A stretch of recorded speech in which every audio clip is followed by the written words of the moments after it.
மிதுனராசிக்காரர்களுக்கெல்லாம் உங்கள் வாழ்க்கையில் இந்த 5 கிரக பயிற்சிகள் என்ன செய்ய போகிறது? மிதுனராசிக்காரர்களை பொறுத்த வரைக்குமே 10ஆம் இடத்துல ஒரு மனுஷனுக்கு நல்லது நடக்கலாம், ஆனால் இவ்வளவு நல்லது நடக்கக்கூடாது.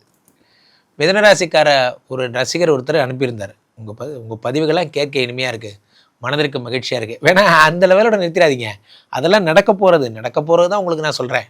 10ஆம் இடத்துல சனி பகவான், 10லே ஒரு பாவி இருந்தால் அரசனை போல் யோகம் உண்டு. 10ஆம் இடத்துல சனி பகவான் இருக்கார், அரசனை போல யோகத்தை தருகிறார். அடுத்ததாக 10ஆம் இடத்துல வேற யார் இருக்கா? 5 கூடிய சுக்கிரன் உச்சமாகிறார். இருக்கிற கிரகங்கள்லேயே ரொம்ப சூப்பரான ஒரு ராசின்னா அது உங்கள் ராசி தான். ஏன்னா சுக்கிரனே உச்சமாகிறாருங்க, இதோட வாழ்க்கையில் வேற என்ன வேணும்? சுக்கிரனே உச்சமாகிறார், ரொம்ப அற்புதமான விஷயம். சுக்கிரமூர்த்தி சுபமகி ஈவாயெல்லாம் சொல்கிறாங்க, அது உங்களுக்கு தான். இந்த சுக்கிரன் உச்சமாகிறார். உச்சமாகின்ற சுக்கிரன் பலன்களை அள்ளித்தருகிறார். என்னென்ன பலனை? பெண்கள் சம்மந்தப்பட்ட ஆடைகள் ஆயத்த பணிகள் பண்ணுறவங்க, ஆடம்பர ட்ரெஸ்ஸஸ்ஸு மேனுஃபேக்சர் பண்ணுறவங்க, சலூன் சம்மந்தப்பட்ட விஷயங்கள் பண்ணுறவங்க, பிரைடல் மேக்கப் போன்ற விஷயங்கள் பண்ணுறவங்க, இவர்களுக்கெல்லாம் ரொம்ப அற்புதமான பதிவாக உங்களுக்கு சுக்கிர பகவான் உங்களுக்கு தருகிறார்.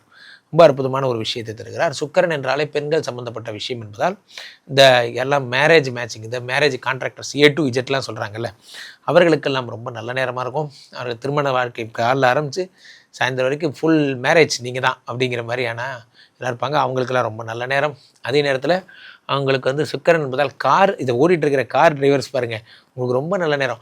ஐடி அண்டு இன்ஜினியரிங் ப்ரொஃபஷனல்ஸ்லாம் பாருங்கள், உங்களுக்கு ரொம்ப நல்ல நேரம், சூப்பராக இருப்பீங்க. காரணம் என்னென்னா இப்போ தான் ஆன்சைட்டு ப்ரொமோஷன்லாம் எதிர்பார்த்துட்ருக்கீங்க அப்படின்னா அதெல்லாம் கிடைக்கும். சில பேர் டைவர்ஸ்லாம் எதிர்பார்த்துட்டு இருப்பீங்க, கண்டிப்பாக உங்களுக்கு கிடைக்காது. ஏன் அப்படின்னா சுக்கிரன் உச்சம், அவர் கடத்துகிற காரகன், கல்யாணத்தை சேர்த்து வைக்கிறே அவர் தான். அவர் உச்சமாக இருக்கிற பேர் டைவர்ஸ்லாம் பண்ணுவாடா? அப்போ என்ன பண்ணுவார்? 2 பேரும் சேர்த்து வச்சுருவார். அந்த படத்தில் பாய்ஸ் படத்து கடைசி சீன் மாதிரி தான். முன்னாவும் அந்த பொண்ணு அடிச்சுப்பாங்க. அப்போது நீதிபதியே பிரிச்சுலாம் விட்டுருவார். ஏன்னா 2 பேரும் சேர்ந்துக்கிட்டாங்க, அவ்வளோதான். அந்த மாதிரி கடவுளே முன்னின்று உங்களை சேர்த்து வைப்பார். நண்பர்களே, ஒன்று புரிந்து கொள்ளுங்கள், திருமணம் என்பது சும்மா விளையாட்டில். நம்ம கடவுளை சாட்சி வைத்து, அக்னியை சாட்சி வச்சு கல்யாணம் பண்ணிக்கிறீங்க. நீங்கள் சர்ச்சாக இருந்தால் ஆண்டவரை சாட்சி வச்சு கல்யாணம் பண்ணிக்கிறீங்க. மசூதியாக இருந்தால் அது இல்லாமல் அவரை வச்சு கல்யாணம் பண்ணிக்கிறீங்க. அப்போது இவர்கள் சொல்லணும் சரி பிரிஞ்சிடலான்னு, நீங்கள் இவங்கள்ட்ட கேட்காம வேற எங்கேயோ சட்டத்துக்கிட்ட போயிட்டு சட்டம் என்ன பிரித்து வைங்கிறீங்க. சட்டமாக சேர்த்து வச்சுது கடவுள் தானே சேர்த்து வச்சார். அப்போது கடவுள்கிட்ட தான் நீங்கள் ரிக்வெஸ்ட் பண்ணணும். நன்றாக புரிந்து கொள்ளுங்கள். கடவுள் நினைச்சா அவர் பிரிச்சிருவார், கடவுள் நினைக்கலன்னா நீங்கள் எங்கே போனாலும் பிரிய முடியாது. கோல்ட் ரேட்டை எப்படிங்க குறைக்க முடியும்? 500 ரூபாய் நோட்டை 400 ரூபாய்க்கு தர மாதிரி இருக்கு. கோல்ட் ரேட்ல டிஸ்கவுண்ட்னாலே வேஸ்டேஜ்ல ஏத்திருக்காங்கன்னு தான் அர்த்தம்.